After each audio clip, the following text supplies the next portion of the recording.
반갑습니다, 여러분. 자, 오늘은 스포츠 경영관리사 합격 전략에 이어서 제가 모의고사를 한번 실제로 여러분들 공부에 좀 도움이 될 수 있도록 출제를 해봤습니다. 자, 제가 모의고사를 출제한 기준은 2024년에서 2026년까지 산업인력공단 큐넷에 제공된 NCS 기반 내용들 중에서 가장 기본적이고 그리고 좀 어려운 문제는 좀 빼고, 예를 들어서 계산하는 문제 이런 문제들 좀 빼고, 여러분들이 최소한 60점 정도는 맞고 한 60점에서 70점 정도는 맞고 합격할 수 있는 그런 문제들로 한번 20문제를 제가 임의로 그냥 저희 대학교 학생들에게 시험 문제 내듯이 한번 내봤습니다.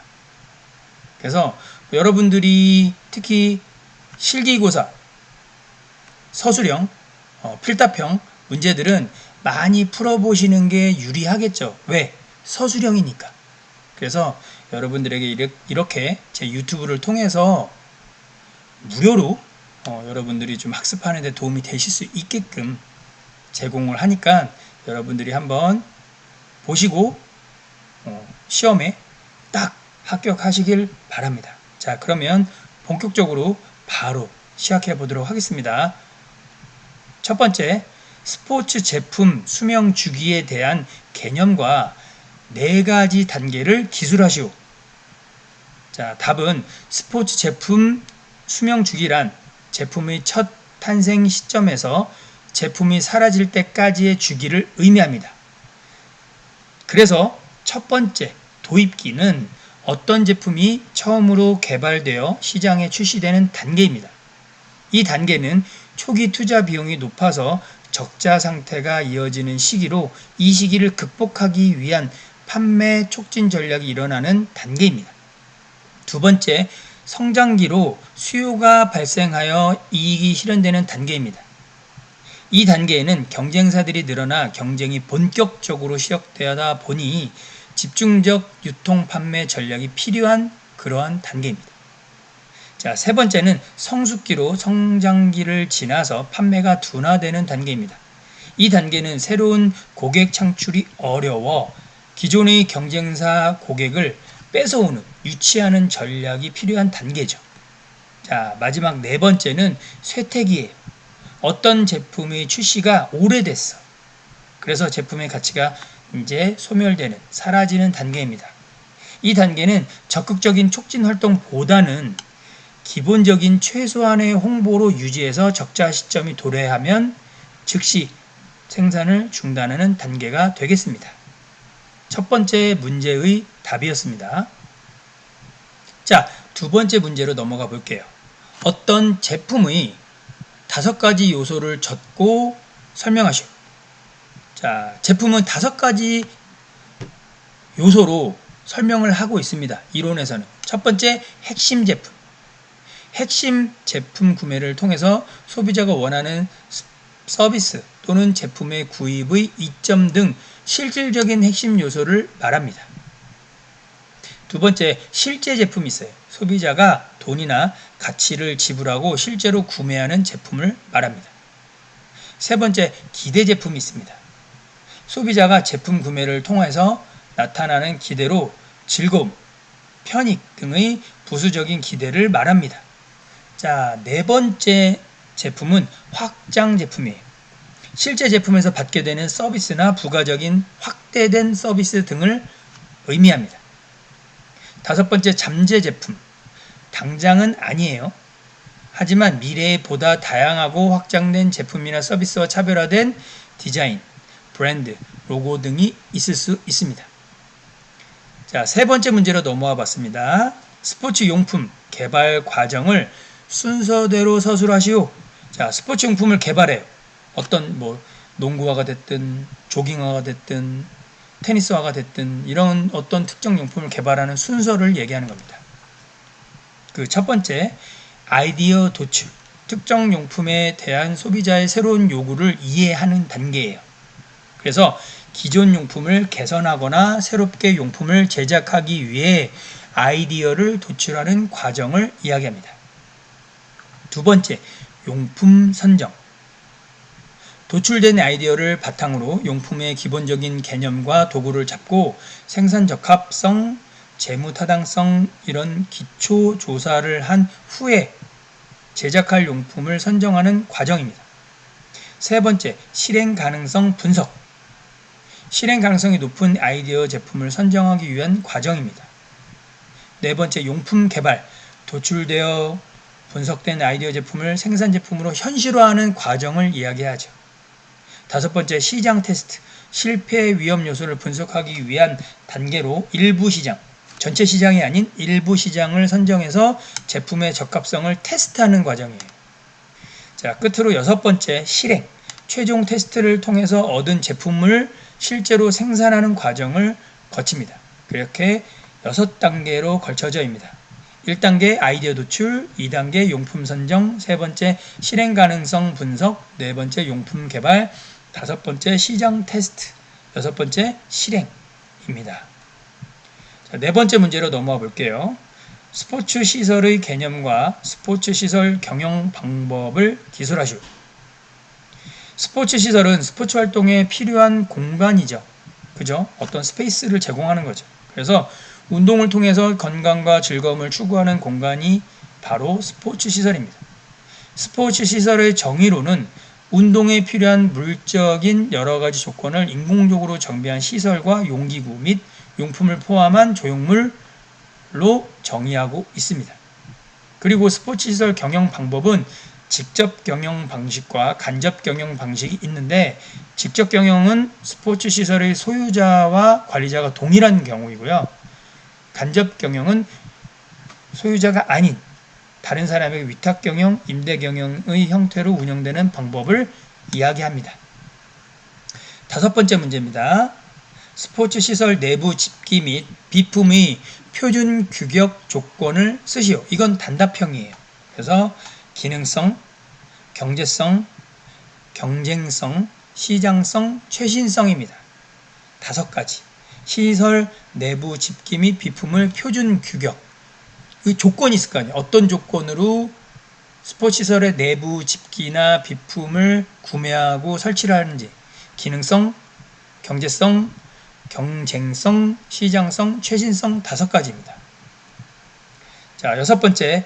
민츠버그라는 학자가 이야기한 조직 구성 5가지 요인에 대하여 기술하시오. 자, 이런 문제들은 특정 어떤 학자들을 주장하면서 얘기하는 내용들도 있지만, 민츠버그가 대표적인 학자일 뿐이지만 많은 학자들이 비슷한 얘기들을 했어요. 그래서 민츠버그를 빼고 예를 들어서 조직 구성의 5가지 요인에 대해서 기술하시오. 이렇게 나올 수 있습니다. 이럴 때도 이렇게 쓰시면 됩니다. 자, 첫 번째, 전략 부분. 최고 경영층에서 전반적인 경영과 방향성을 제시하는 역할을 할 때 전략 부분. 두 번째, 중간 관리층. 최고 경영층과 핵심 운영층, 그러니까 중간 관리층 밑에 있는 3번째 단계를 얘기하는 것이죠. 연결하는 역할을 하는 것이 바로 중간 관리층이고요. 경영 전반의 관리에서 피드백 전달 역할을 하는 전달자 역할을 합니다. 자, 3번째, 핵심 운영층. 조직의 실질적인 현장 관리의 역할을 하죠. 각 파트의 전문성을 가진 운영층을 이야기합니다.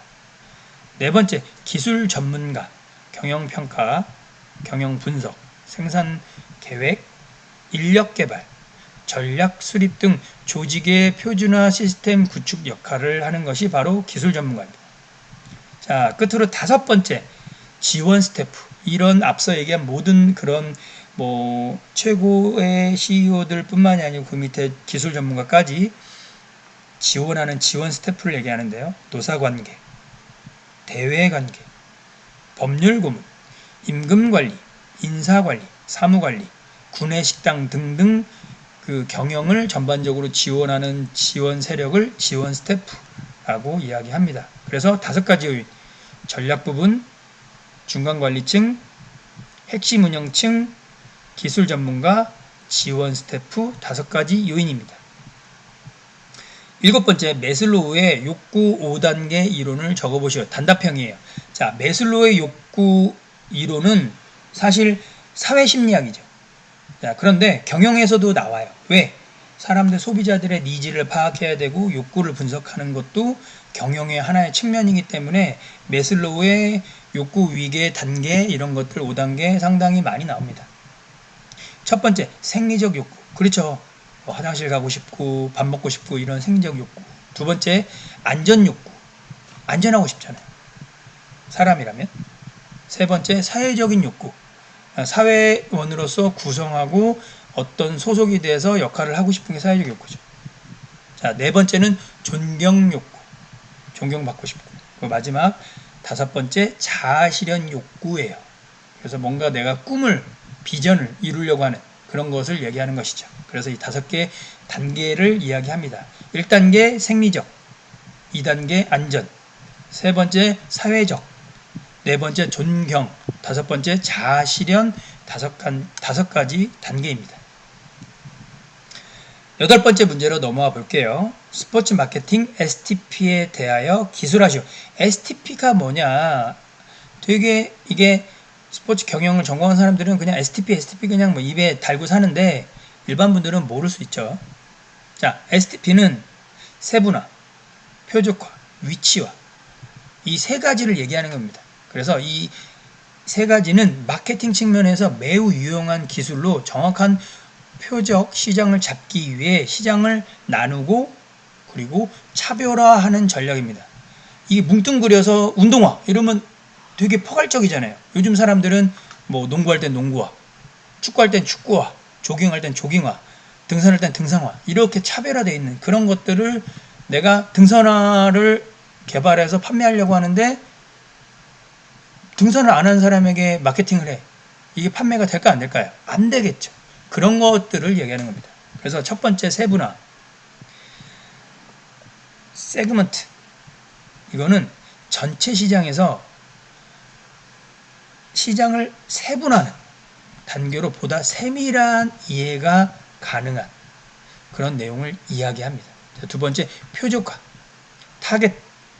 타겟팅이라고 하죠. 그래서 세분화된 시장에서 기업이 표적하여 보다 경쟁력 있는 마케팅 활동을 수행하기 위한 행동입니다. 세 번째 위치화, 포지셔닝. 그래서 세분화된 시장의 정확한 위치와 개념을 선정하고 개발하기 위한 보다 치밀한 마케팅 전략을 이야기합니다. 그래서 STP는 여러분들이 쉽게 세분화하고 표적하고 위치화하는 그런 마케팅 측면에서 표적 시장을 나누고 선별해서 차별하는 전략을 만들기 위한 스포츠 마케팅 전략이라고 이해하시면 되겠습니다. 자, 9번째 문제예요. 시장 세분화의 5가지 조건. 앞서 얘기한 시장 세분화의 5가지 조건을 한번 쓰면 되겠죠. 바로 첫 번째, 측정 가능성. 두 번째, 접근 가능성. 세 번째, 실행 가능성. 네 번째, 실체성. 다섯 번째, 차별화 가능성. 이렇게 5가지 조건이 있어야 시장 세분화가 가능하다라는 의미로 여러분들이 이해하시면 됩니다. 10번째 문제예요. 스포츠 소비자 의사 결정 5가지 과정, 단계가 있습니다. 이것을 실제 소비자의 관점에서 스포츠 용품을 구입하는 사례로 기술하시오. 이런 문제들이 조금 여러분들이 어려울 수 있어요. 내가 경영 공부했는데 스포츠 경영관리사 너무 쉽네. 내가 경영학 전공해서 석사 경영학하고 뭐 어디 대기업에 스포츠 경영 분석팀에 들어갔어. 대기업에는 스포츠 경영 또는 스포츠 마케팅 팀이 별도로 있습니다. 왜? 대기업들은 스포츠를 활용해서 이용해서 마케팅을 하고 있는 대기업들이 대다수이기 때문에 스포츠 마케팅 팀이 따로 있습니다. 그래서 구입 사례로 기술하시오. 이런 문제를 한번 내봤어요. 한번 볼게요. 그 첫 번째, 문제 인식 단계죠. 학문적으로. 그래서 내가 현재 사용하고 있는 조깅화. 제가 조깅이 취미예요. 근데 나에게 적합하지 않아. 그래서 무언가 신을 때마다 불편하고 잦은 부상, 뭐 발목이 자꾸 접질린다든지 자꾸 종아리에 쥐가 올라온다든지 이런 것들을 경험하게 돼요. 두 번째, 정보 탐색입니다. 그래서 첫 번째 문제를 인식하고 두 번째 정보 탐색 과정에서는 나에게 적합한 조깅화를 찾기 위해서 인터넷을 통해서 여러 가지 브랜드들의 정보를 수집하는 단계입니다. 세 번째는 대안평가 및 선택하는 단계예요. 결국 나의 기준에 맞게 나에게 적합한 브랜드의 조깅화를 선택하는 단계를 이야기합니다. 네 번째, 구매 결정은 최종 내가 이제 문제를 인식하고 정보를 탐색하고 대안평가 및 선택을 한 최종적인 조깅화를 구매하는 단계를 이야기합니다. 그래서 다섯 번째 마지막에는 구매를 한 구매 후의 행동이에요. 그래서 구매한 조깅화를 사용 후 만족할 수도 있고 또는 불만족할 수 있어요. 그래서 그 경험을 통해서 만족하면 그 브랜드 또는 그거와 유사한 색깔만 좀 다른 그런 조깅화를 재구매하거나 아니면 막상 내가 이게 옳은 것 같아서 나에게 맞는 것 같아서 선택을 했는데 맞지 않아. 그래서 다른 제품으로 다시 재탐색하는 과정이 바로 마지막 구매 후 행동입니다. 자, 11번 문제예요. 스포츠 마케팅 관점에서 관여도에 대한 개념을 서술하시오. 자, 이거는 스포츠 마케팅 관점에서 관여도예요. 자, 관여도라는 개념 조금 여러분들이 알 수 있지만 이걸 서술하기가 참 어렵죠. 자, 답을 한번 같이 보도록 하겠습니다. 스포츠 프로그램의 성공은 결국에는 소비자들의 만족도에 달려 있어요. 그렇죠. 내가 만족해야지 그 어떤 스포츠의 프로그램이 성공할 거 아니에요. 그래서 스포츠 소비자들의 관심과 욕구를 정확히 판단하고 예측하여 제품 및 서비스를 제공하였을 경우 만족을 줄 것이다. 소비자들의 만족도를 높이는 방안으로는 시장을 세분화할 필요성이 있죠. 관여도는 시장을 심리적 측면에서 세분화할 변수로 활용하여 마케팅 전략을 수립하는데 굉장히 유용한 도구입니다. 학자들은 관여도가 어떤 자극이 되는 정도와 상황이 자아와 관련될 경우 관여도가 높아진다는 점을 주목하고 있어요. 그래서 수용과 거절, 그리고 무관심 이 세 가지 범위에 따라서 소비자들의 관여도를 분석하는 방법들을 제시하고 있습니다. 스포츠 마케팅 전략을 수립할 경우 스포츠 소비자들의 관여도 분석은 매우 중요한 요소로 작용을 하죠. 그래서 관여도는 시간에 따른 지속적, 오랜 관심이 지속되는 관여도와 상황적, 어떤 특별한 순간, 그 순간. 그래서 관여도로 나누어서 설명하여서 일반적으로 행동적, 정서적, 인지적 관여도로 구분을 하고 있는 것이 대체적인 이야기입니다. 12번 문제예요. 스포츠 소비자 관점에서 준거 집단을 서술하시오. 자, 준거 집단이 뭐예요? 내 주변에 있는 가족, 친구, 친지들 이런 사람들 얘기하는 건데 스포츠 소비자 관점에서 서술하는 거예요. 한번 보도록 하겠습니다. 우선 준거 집단은 개인이 행동하는데 기준이 되는 가치와 의견을 참고하는 집단을 이야기해요. 그래서 스포츠 소비자가 직접 또는 간접적으로 접촉할 수 있는 가족, 친구, 내가 속해 있는 마라톤 동호회, 천인삼종 동호회, 이런 동호회, 그리고 전문가 집단 등이 여기에 해당이 됩니다. 스포츠 소비자들은 스포츠 제품이나 프로그램을 선택하거나 지속할 때 준거 집단의 태도와 행동 양식 등을 따르려는 습성이 있습니다. 스포츠 마케터들은 이런 스포츠 제품이나 프로그램의 아이디어를 도출하거나 상품 개발 과정에서 다양한 준거 집단, 아까 말씀드린 가족, 동호회, 전문가 집단 등등 이런 준거 집단이 스포츠 소비자들의 행동에 영향을 미치는지를 파악해야 합니다. 이때 준거 집단을 분석하는 자료를 스포츠 소비자를 이해하는 데 중요한 역할을 하겠죠. 13번 문제입니다. 엔소프 어떤 학자를 얘기하는 거예요. 엔소프의 스포츠 제품 및 프로그램 성장 전략에 대하여 기술하시오. 이것도 똑같아요. 엔소프만 빼면 스포츠 제품 및 프로그램 성장 전략에 대해서 기술하는 내용이 되겠죠. 자, 크게 네 가지로 구성이 되어 있는데 첫 번째 시장 침투입니다. 시장 확장보다는 비용 절감 전략으로 제품의 재출시 그리고 어떤 좀 잘 나가는 제품의 모방 그리고 개별적 가격 책정 등으로 시장을 선점하는 전략을 시장 침투 전략이라고 합니다. 두 번째는 제품 개발, 신제품 출시, 신규 서비스 출시 등 시장이 좋지는 않지만 시장의 어떤 제품 기술력을 높이기 위해 사용하는 그런 방법입니다. 세 번째, 시장 개척이에요. 신규 고객 유치, 제품의 새로운 개발, 새로운 유통 등 시장이 좋을 때 기존 시장을 확대하는 전략을 이야기합니다. 자, 네 번째, 경영 다각화, 다양한 변동 주기, 계절적 그리고 산업적으로 볼 수 있겠죠. 기존의 산업이 심각한 위기 상황 대처로 사업의 다각화 전략을 이야기하는 것입니다.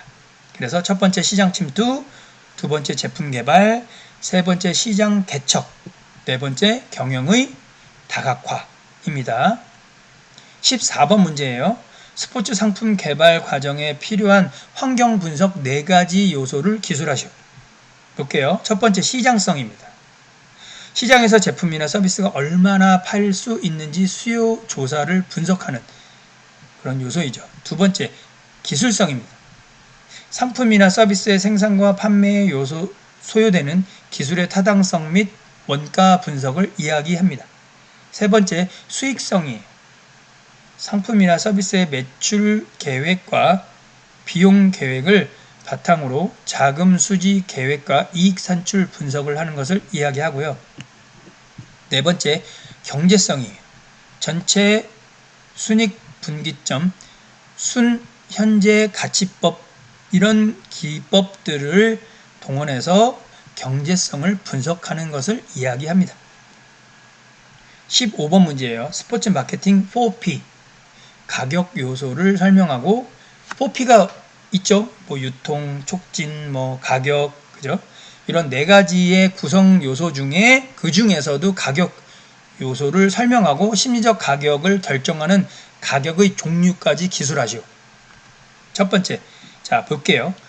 가격, price, 이 가격은 결국에는 제품이나 서비스를 소유하고 사용하는 대가로 지불하는 어떤 화폐, 그 교환 수단, 교환 매체로 표시된 가치를 바로 가격이라고 정의합니다.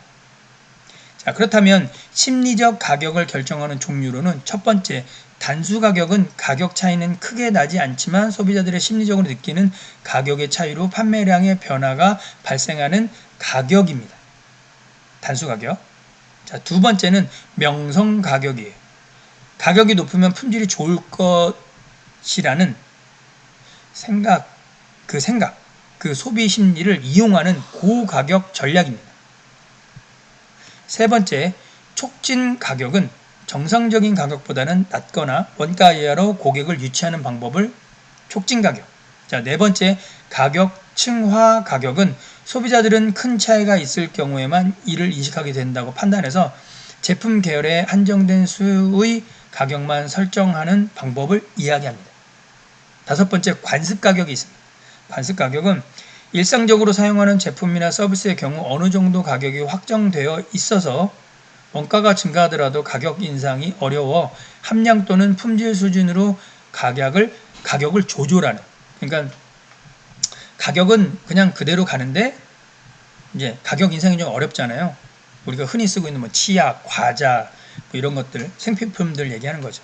그러면 고기의 함량을 좀 낮추는 거예요. 치약이 원래 200g 있었는데 교묘하게 180g으로 낮추고 가격은 똑같은데 이런 것들을 이야기합니다. 16번 고객관리 CRM이라고 하죠.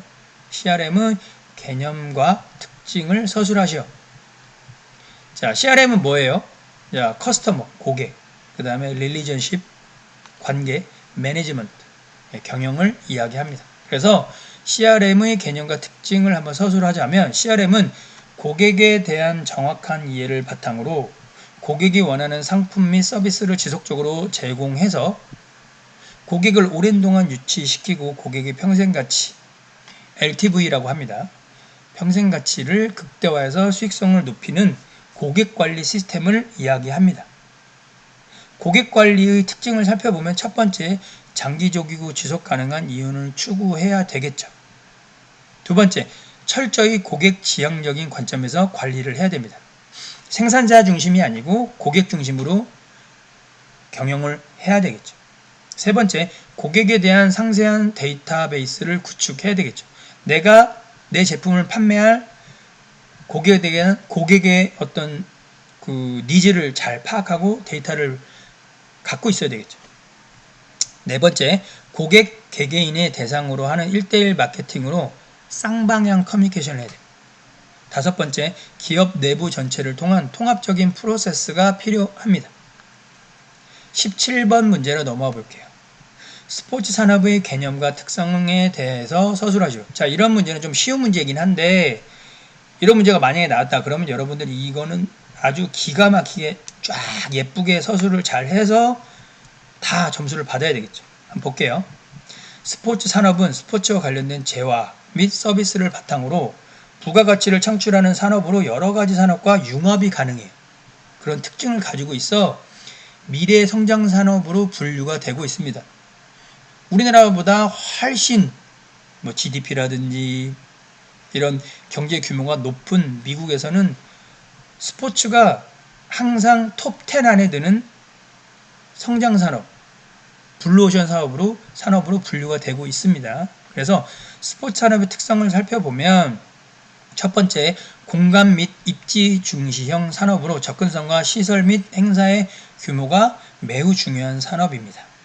두 번째, 복합적인 산업 분류를 가지고 복잡하고 다양한 산업의 형태를 가지고 있어요. 굉장히 복잡하죠. 여러 가지 산업들과 융합이 되어 있기 때문에 그렇죠.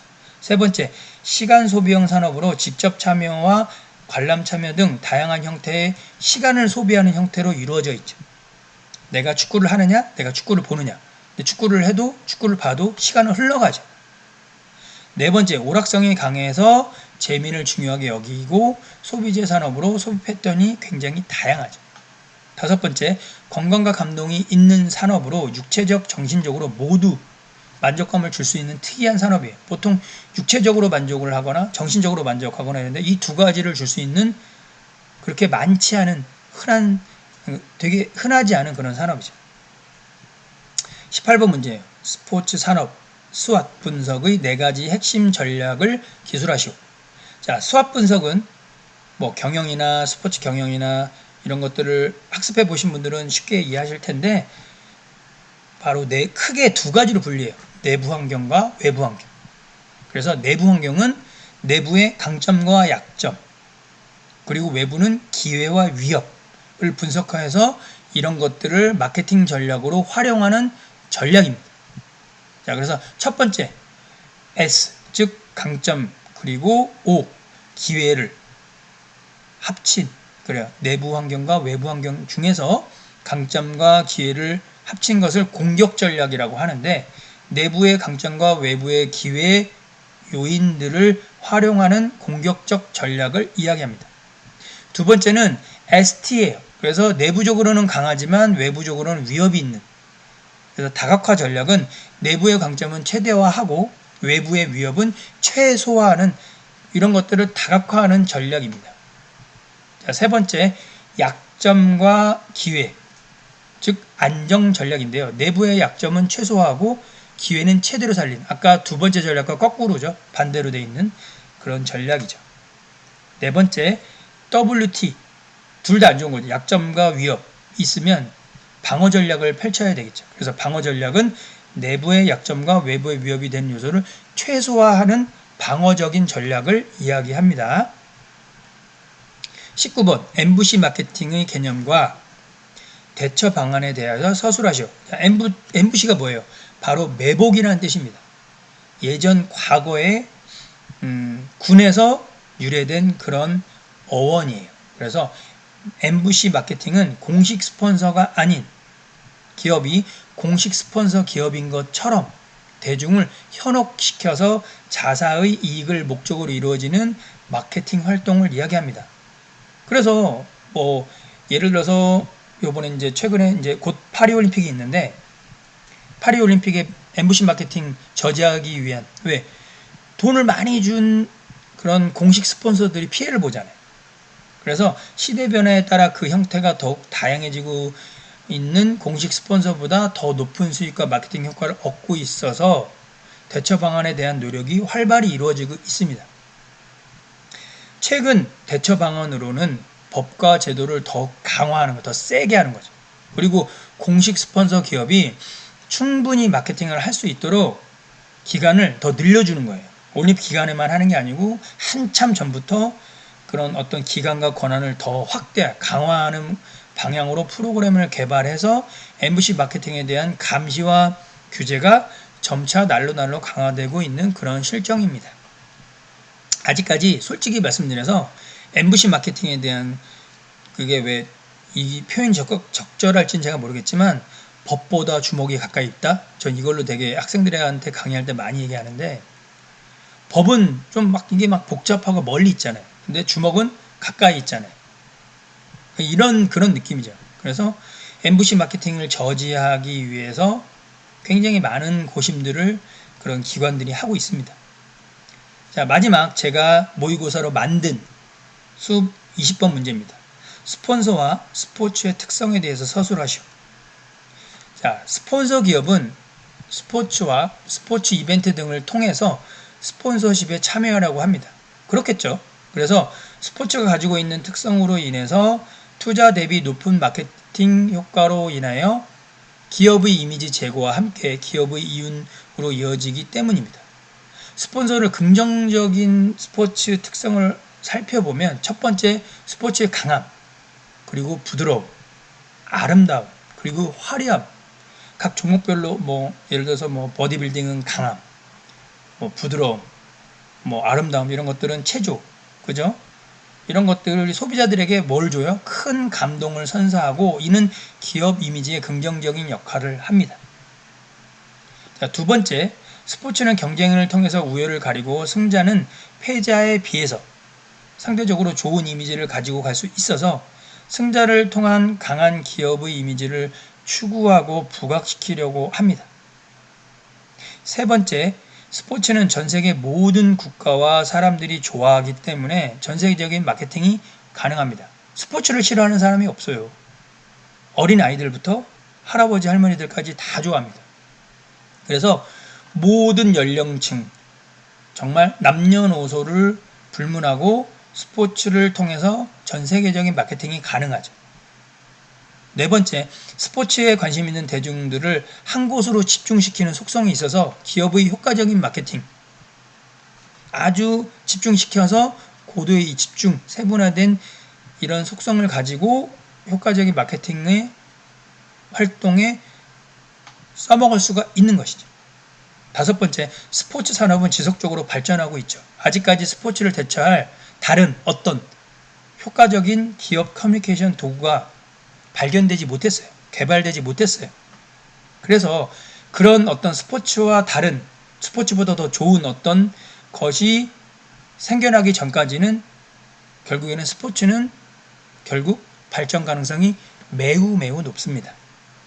자, 지금까지 2024년부터 26년도까지의 산업인력공단 큐넷에 제공된 NCS 스포츠 경영관리사 시험 문제 출제 기준을 바탕으로 제가 20문제를 모의고사 형식으로 여러분들에게 설명을 해드렸습니다. 어떤 문제가 나올지 몰라요. 제 거랑 똑같은 문제가 나올 수도 있겠지만 안 그럴 가능성이 높죠. 하지만 이 20문제 중에 적어도 제 예상에는 최소 5문제에서 운 좋으면 10문제 정도는 나오지 않을까 예상을 합니다. 그래서 여러분들이 스포츠 경영관리사 필기시험은 쉬워요. 그냥 문제은행 방식의 시험이기 때문에 일주일 정도만 좀 빡시게 공부하면 합격할 수 있습니다.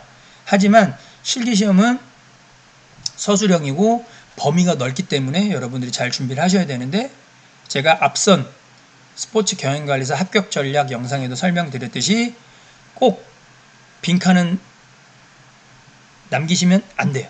꼭 뭐라도 쓰셔야 되고 키워드에 맞게 쓰셔야 되고 될 수 있으면 긍정적인 언어로 앞뒤 좌우가 맞게끔 그렇게 문제를 잘 풀어보시길 바랍니다. 감사합니다.